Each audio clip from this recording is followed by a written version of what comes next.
So you wanna play Havoc Demon Hunter? It's fast, it's mobile, and when you press your big buttons, the screen just fills with numbers. In this video, I'll show you how it actually works so you can get the most out of it right away. Havoc is one of those specs that feels simple at first. You're dashing around, spamming attacks, blasting things to pieces, but if you don't know what you're doing, you'll miss the parts that really make it strong. So that's what this guide is for. Let's start with how you generate Fury, because without it, you can't do anything. Immolation Aura gives you steady AoE damage and a chunk of Fury over time. Thanks to the talent called Fire Inside, it not only gives you an extra charge, but also has a chance to instantly refund itself, which is why you'll often see back-to-back casts. It also ramps up in power through talents like Growing Inferno and fuels big explosions through Rage Fire. Sigil of Flame is another generator on a short cooldown. It deals solid AoE damage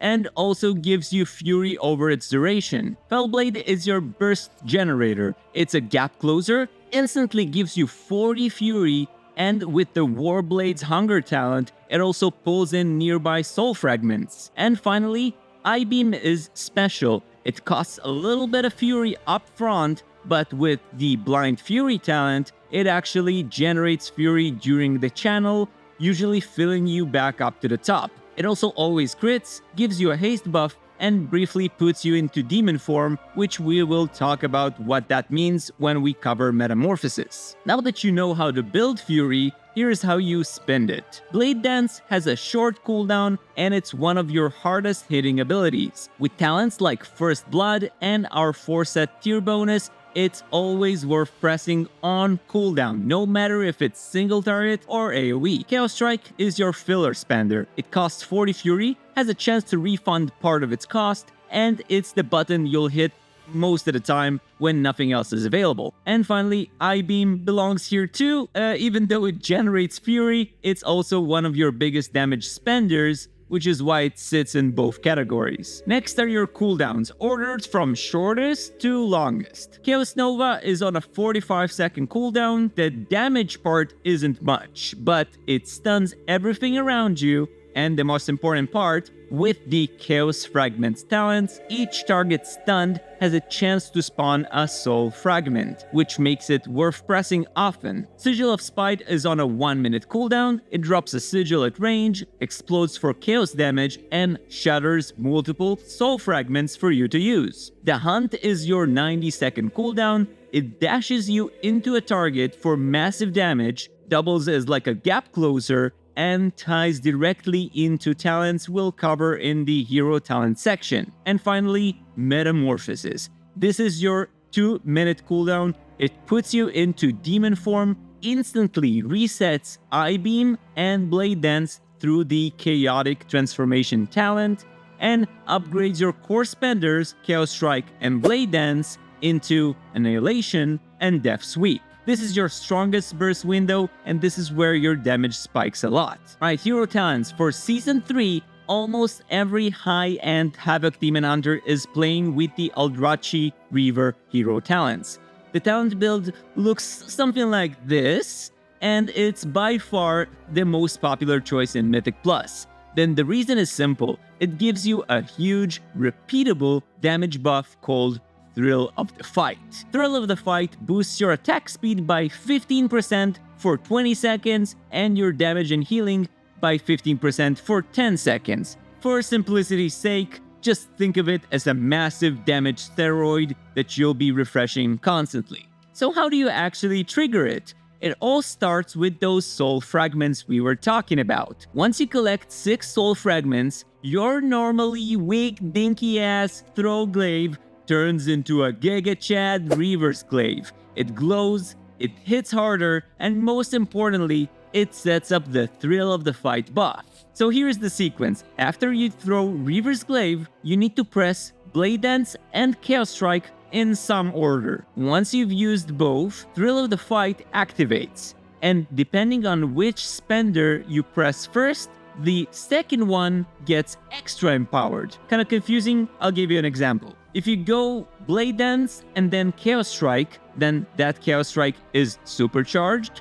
And if you go Chaos Strike and then Blade Dance, then that blade dance gets empowered with extra slashes. That means your decision changes depending on the situation. Against a single target, it's usually better to empower Chaos Strike, so you'd go for Blade Dance first and then Chaos Strike. Against multiple enemies though, you'd flip it, Chaos Strike first and then Blade Dance to buff your AoE damage. And that's really the loop of Eldrachi Reaver. Gather soul fragments, throw Reaver's Glaive, use your spenders in the right order, and keep the thrill of the fight buff rolling as much as possible. Now that we've covered the basic abilities and the Eldrachi Reaver hero talents, let's put it all together with the opener. This is the sequence you'll use to start almost every fight. Before the pull, precast Immolation Aura 2 seconds before the fight starts, and Sigil of Flame 1 second before it starts, so you're already generating fury when it's time to go. As you engage, open with the Hunt. This doesn't just get you to the boss, but it also gives you an instant, guaranteed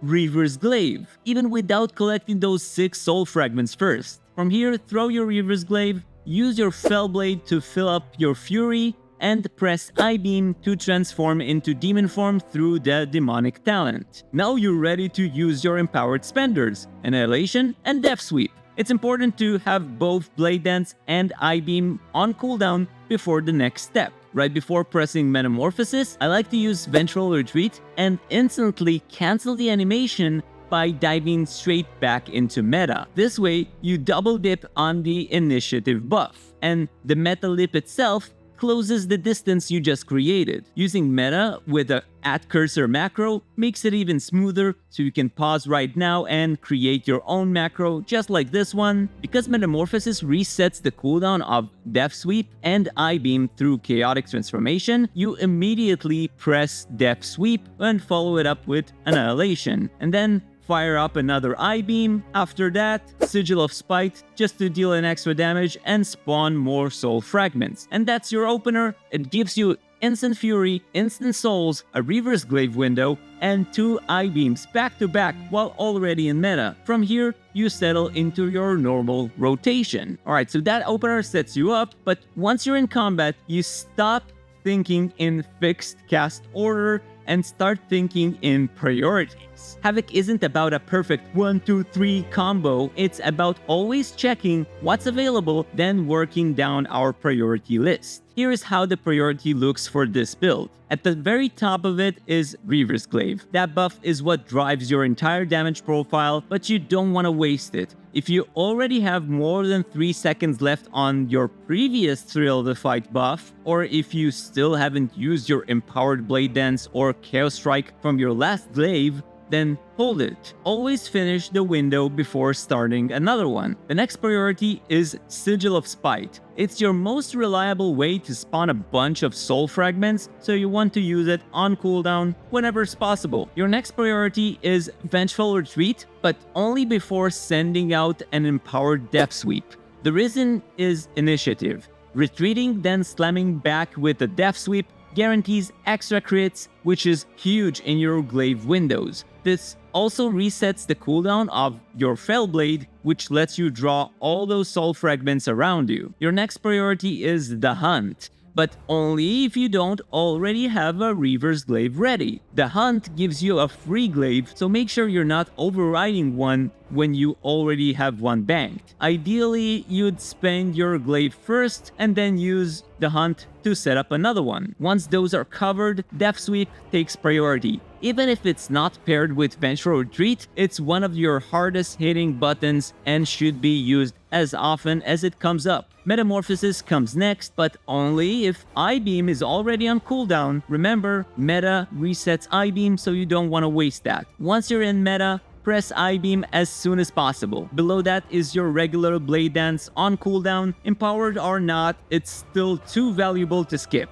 After that, use Sigil of Flame, ideally when you're under 90 Fury so the extra generation doesn't go to waste, and then comes Annihilation, your Chaos Strike in meta as a spender. If you're running low, use Fellblade whenever you're under 60 Fury, and then Chaos Strike as your filler. Immolation Aura slots in as extra Fury and damage whenever nothing higher on the list is ready. And finally, if you're stuck out of range of the boss, or you're just moving with nothing else available, available. You can always toss out a throw glaive just to stay active. It won't move the needle much, but it's better than doing nothing. And the nice thing is this priority doesn't really change in AoE. The only adjustment is that Immolation Aura shoots way up in value once you're fighting 3 or more targets, especially if it keeps resetting itself. Just keep pressing it, both for the Fury and for the Rage Fire explosions. Beyond that, everything else follows the same rules as single target. That's Havoc in 11.2. It's fast, it's chaotic, and once you lock in, the spec just flows. If you're coming back to World of Warcraft and want something that's easy to play but still looks and feels explosive, Havoc is exactly that. If you got any questions, drop them down in the comments below. And if you like guides just like this one, don't forget to like the video and subscribe for more. As always, I want to thank you all so much for watching, and I'll see you next time.